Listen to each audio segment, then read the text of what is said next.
ഇന്ന് രാവിലെ തന്നെ നോൺ സ്റ്റിക്കിന്റെ കടായി പാത്രം കയ്യിൽ പിടിച്ചുകൊണ്ടിരിക്കുന്നത് എന്തിനാന്ന് ചോദിച്ചാൽ ഒന്നിനുമല്ല കേട്ടോ. രാവിലെ വിശന്നിട്ട് വയറ് കരിഞ്ഞ് മണം പുറത്തു വന്നു തുടങ്ങി. എന്നാ പിന്നെ എന്തെങ്കിലും ഫുഡ് ഉണ്ടാക്കാന്ന് വിചാരിച്ചു.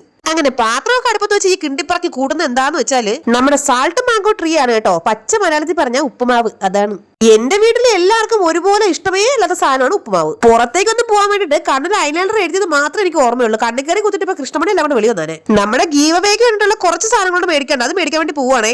ഇഷ്ടമില്ലാത്ത ഉപ്പുമാവാണെങ്കിലും കിട്ടിയപ്പോ ഒരു പ്ലേറ്റ് അങ്ങ് തട്ടി. അതിന്റെ ക്രിമിയടിയാണെന്ന് അറിയാൻ വയ്യ. ഇടയ്ക്കൊന്ന് മോഹൻലാലും മമ്മൂട്ടിയൊക്കെ ആവാൻ നോക്കിയതായിരുന്നേ.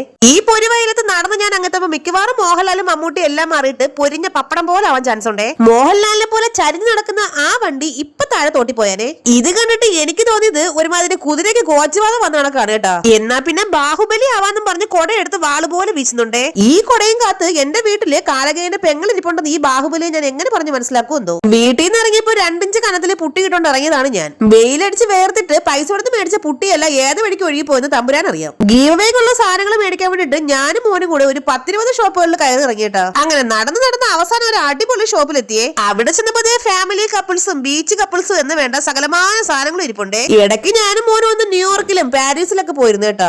ഇതൊക്കെ ഇങ്ങനെയെങ്കിലും കാണാനുള്ള ഭാഗ്യം കിട്ടിയത് തന്നെ പുണ്യം. അവിടെ ഇരിക്കുന്ന ഓരോ സാധനങ്ങളും ശരിക്കും പറഞ്ഞാൽ ജീവനുള്ളതുപോലെ ആയിരുന്നു കേട്ടോ. പട്ടിയും പൂച്ചയും കോഴിയും താറാവെന്ന് വേണ്ട അതേണ്ട അരിക്കൊമ്പനെ വരെ അവർ ഇറക്കി വെച്ചിട്ടുണ്ട് അവിടെ. അങ്ങനെ നോക്കി ഒരു 100 കണക്കിന് സാധനങ്ങൾ ഞാനും മോനും കൂടെ നോക്കി കേട്ടോ. അതിനിടയ്ക്ക് 3 ചേട്ടന്മാർ തേണ്ട സൈക്കിളില് എവിടെയോ ബാഗും തൂക്കി റൈഡിന് പോവാൻ നിപ്പുണ്ടേ. നമ്മുടെ വീഡിയോ കാണുന്ന ഒരുപാട് പേര് ചോദിച്ചു ചേച്ചിയുടെ ക്യാമറാമാൻ ആരാണെന്നേ.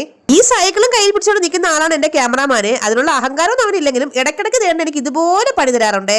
വീട്ടിൽ നിന്ന് ആഹാരം കൊണ്ട് പുറകെ 100 വട്ടം നടന്നാലും വിശപ്പില്ലാത്ത ആളിന് പുറത്തിറങ്ങി അപ്പൊ വിശക്കും. പിന്നെ തൊപ്പി ദോശ തലയെ കയ്യിൽ വെച്ച് വിളിച്ചുകൊണ്ട് ദേണ്ട ഒരു ഗീ റോസ്റ്റ് മേടിച്ചു കൊടുത്തിട്ടുണ്ടേ. പാവം കൊച്ചു ഇച്ചിരി എടുത്ത് കഴിച്ചിട്ട് ആക്ഷനും കട്ടൊക്കെ പറഞ്ഞു കഴിഞ്ഞപ്പോഴാണ് മനസ്സിലായത് ഭയങ്കര എരിവായിരുന്നു ചമ്മന്തിക്കുന്നത്. അപ്പൊ നമ്മുടെ ഗീവവേയുടെ വിന്നേഴ്സിനെല്ലാം നാളത്തെ വീഡിയോയിൽ നമ്മൾ അനൗൺസ് ചെയ്യുന്നതായിരിക്കുവേ. അപ്പൊ നമ്മുടെ ചാനൽ എല്ലാവരും സബ്സ്ക്രൈബ് ചെയ്ത് സഹായിക്കണം കേട്ടോ.